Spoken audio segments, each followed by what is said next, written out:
বন্ধুরাই যখন শত্রু হয়ে দাঁড়ায়।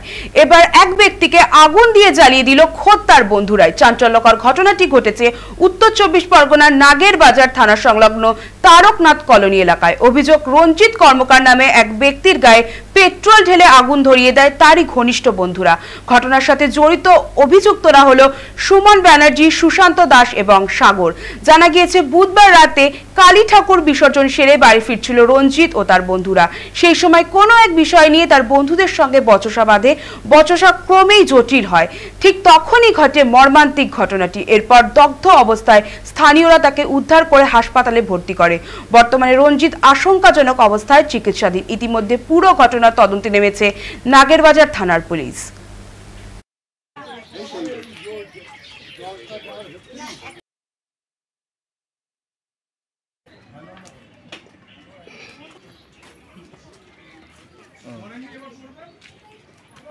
সে বিবস্ত্রভাবে পুড়ে গেছে, তাকে হসপিটালে নিয়ে যেতে ভর্তি করেছে। হ্যাঁ, সুশান্ত দাস, বাগান, ওর নাম ভালো নাম হচ্ছে সুমন ব্যানার্জি, আর একজন সাগর আছে। এরা তিনজনে। এটা বলুন, এটা কি ইয়ার্কি? মানুষের যদি মরেই যেত। এখন কেমন আছে? এখন ভালো নেই উনি। ইয়ার্কি ঠাট্টা লেগে মারামারি হচ্ছিল, তারপরে শুনলাম যে না, তিনটে ছেলে মিলে গায়ে পেট্রোল দিয়ে আগুন ধরিয়ে দিয়েছে। এবার কারণ বৃত্তান্ত তো আমরা জানি না কি হয়েছে না হয়েছে।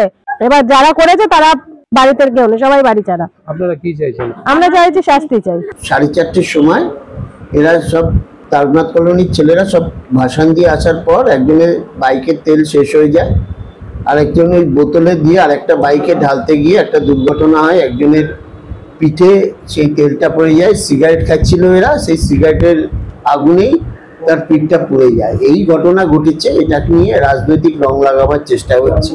এখানে কোনো বন্ধু বান্ধবদের ব্যাপার, এখানে কোনো রাজনৈতিক রং নেই।